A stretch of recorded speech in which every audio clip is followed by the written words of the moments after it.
الحمد للہ وکفى وسلام علی عباده الذین اصطفى اما بعد فاعوذ باللہ من الشیطان الرجیم بسم اللہ الرحمن الرحیم وَإِذِ ابْتَلَىٰ إِبْرَاهِيمَ رَبُّهُ بِكَلِمَاتٍ، اور یاد کرو اس وقت کو جب ابراہیم کے رب نے اس کو آزمایا بہت سی باتوں سے۔ وہ کون سی بہت سی باتیں ہیں؟ ان میں کٹھن امتحانات بھی تھے جن سے حضرت ابراہیم علیہ السلام کو گزارا گیا، جن کا تذکرہ ہم کر چکے ہیں۔ اس میں 10 خصائل فطرت بھی تھے جن کا حکم حضرت ابراہیم علیہ السلام کو بھی تھا اور شریعت محمدیہ صلی اللہ علیہ وسلم میں بھی ہے۔ وہ 10 خصائل جن کا تعلق پاکیزگی کے ساتھ ہے انسان کے جسم کی، اور پھر ابن کثیر رحمۃ اللہ علیہ نے حضرت ابن عباس رضی اللہ عنہ سے نقل کیا ہے کہ اس میں وہ 30 صفات بھی ہیں جس کا حکم قرآن مجید میں بیان کیا گیا۔ اہل ایمان کی وہ صفات، ان کا حکم بھی حضرت ابراہیم علیہ السلام کو دیا گیا تھا۔ وہ 30 صفات کون سی ہیں؟ ان میں سے 10 سورہ براءت میں ہیں۔ التائبون، کہ وہ توبہ کرنے والے ہیں، العابدون عبادت کرنے والے ہیں، الحامدون حمد کرنے والے ہیں، السائحون جہاد کرنے والے ہیں، حملہ کرنے والے ہیں، الراکعون رکوع کرنے والے ہیں، الساجدون سجدہ کرنے والے ہیں، الامرون بالمعروف نیکی کا حکم کرنے والے ہیں، والناہون عن المنکر برائی سے روکنے والے ہیں، والحافظون لحدود اللہ اللہ کی حدود کی حفاظت کرنے والے ہیں، وبشر المؤمنین اور اہل ایمان کے لیے خوشخبری ہے۔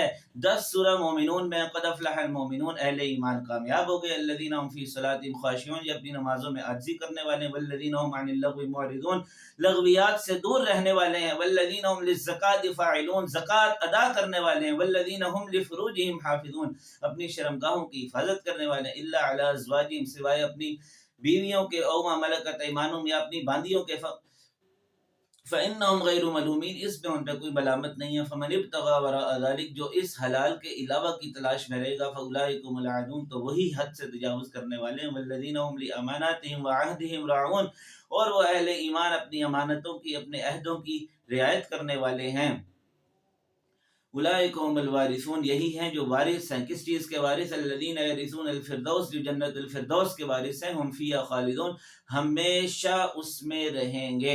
اور پھر 10 جو ہیں وہ سورۃ الاحزاب میں، ان المسلمین والمسلمات، مسلمان ہیں، والمؤمنین والمؤمنات ایمان لانے والے ہیں، والقانتین والقانتات جھکنے والے ہیں، والصادقین والصادقات سچ بولنے والے ہیں، والصابرین والصابرات صبر کرنے والے ہیں، والمتصدقین والمتصدقات صدقہ دینے والے، والصائمین والصائمات اور روزہ رکھنے والے، والحافظین فروجہم والحافظات اپنی شرمگاہوں کی حفاظت کرنے والے، والذاکرین والذاکرات والذاکرین اللہ کثیرا والذاکرات، اور اللہ تعالیٰ کا کثرت سے ذکر کرنے والے ہیں۔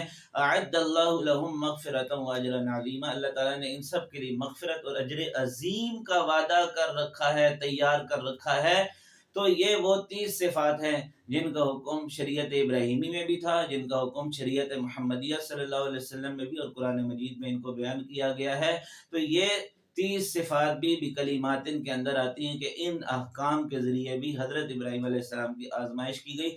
فَأَتَمَّهُنَّ، حضرت ابراہیم علیہ السلام نے ان تمام کٹھن امتحانوں سے اپنے آپ کو پاس کروایا، ان تمام احکامات کی بجا آوری کی۔ اللہ تعالیٰ سے دعا ہے کہ وہ ہمیں یہ تمام صفات عطا فرمائے اور ہمیں پکا سچا مومن بنائے، ایمان کی حالت میں ہمیں جانا نصیب فرمائے، اور اپنے دربار میں ہمیں جنت الفردوس کا وارث ہونا جو ہے وہ اس کا فیصلہ فرمائے۔ وآخر دعوانا ان الحمد للہ رب العالمین۔